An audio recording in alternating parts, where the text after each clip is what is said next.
futurist Amelia Kallman. Thank you so much for joining me for this month's edition of The Big Reveal. I am just gonna hop right in. So, Nate is an app that makes the online checkout process completely redundant.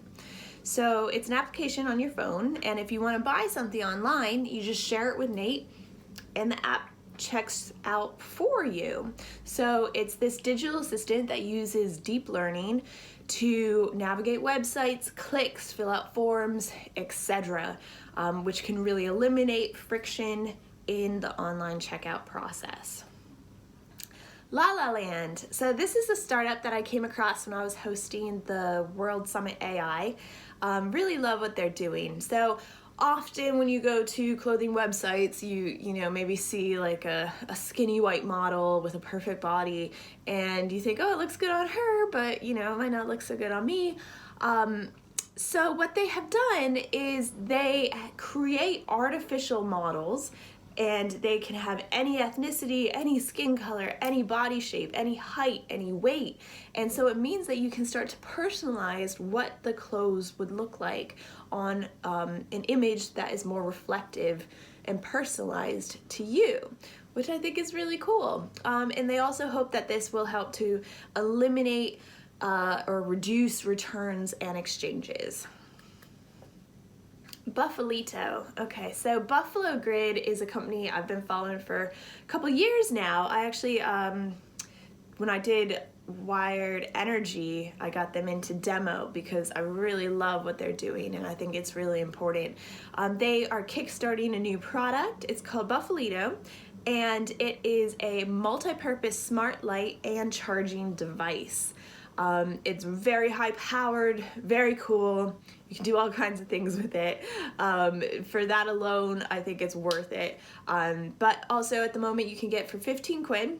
And for every 2 Buffalitos purchased, they're gonna give one to somebody in a developing world who this could make a real difference in their life by having the ability to charge their phone and ability to access power and light. So their wider mission is to remove internet adoption barriers and provide free power to charge mobile devices and digital services to the next billion. Virus killing mask, right? So MIT have come up with this mask that inactivates the virus while sterilizing the air around you. So it's a reusable mask that incorporates heated copper mesh powered by a battery that rapidly degrades viral particles. It's surrounded by insulating neoprene that allows breathers to breathe in and out clean air. We'll see how that goes. It hasn't been peer reviewed yet, as far as I know, but potentially we could see those coming on the market. NextMaker Box.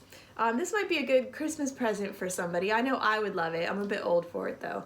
It's aimed at 7 to 12-year-olds, and it is a really fun way to get kids into technology without them really knowing that's what they're doing. And it teaches coding. So once a month they provide this box that comes to your doorstep, and it has a different activity. So things like creating your own game controller or smart home device, or building a robot, and it teaches kids about machine learning and data science in a really fun, interactive, cool way. So they're on Kickstarter too. You can get your first box for approximately 30 quid. Hope you enjoy. Okay, Google Hum. Have you ever got a song stuck in your head and you don't know what it is, and maybe you only know a little part of it? So now you can go to Google and you can hum it or whistle it or sing that little bit of the verse into the app, and it will be able to identify the song for you. So a bit like Shazam, but for humming and whistling and badly singing. TouchFree. Okay, so if you ever see me talk, this is a company that I really love. I love what they do, and really excited to see this come out. So TouchFree by Ultraleap lets people retrofit touch screens so that they are hygienic, and it moves the transaction from touching a screen into midair with gestures, and it gives haptic feedback, so you understand when you're pressing buttons, turning dials, flicking switches, etc. So really excited about that. It uses a camera module, hand tracking, and it works alongside gesture control and can be added to any screen.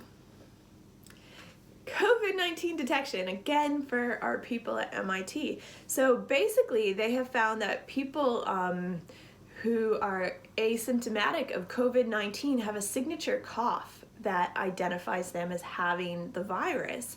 And we can't hear it as humans, but AI can detect it. So just by coughing, forcing a cough into a cell phone or over a laptop, the AI was able to identify 98.5% of positive COVID-19 cases, including 100% of people who claim they have no symptoms at all. So really interesting findings there. Sony's SR display. This stands for spatial reality displays. So you might have seen in the past, they have some like holographic kind of displays for shop windows and this kind of thing. This takes that a next step further.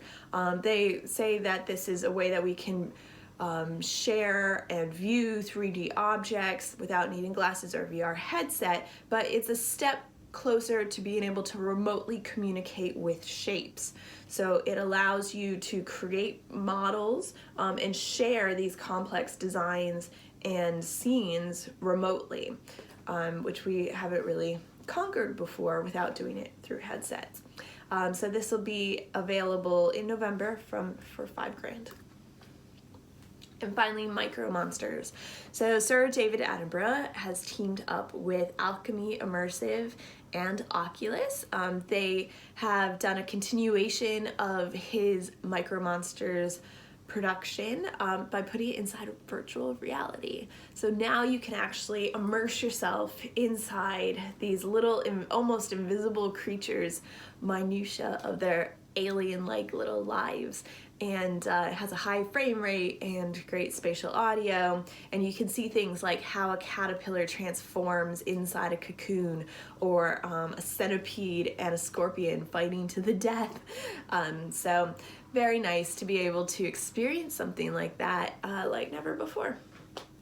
Okay, so that's what I got for you this month. Thank you so much for joining me. Be in touch if you'd like to collaborate, and I'll see you next month. Thanks.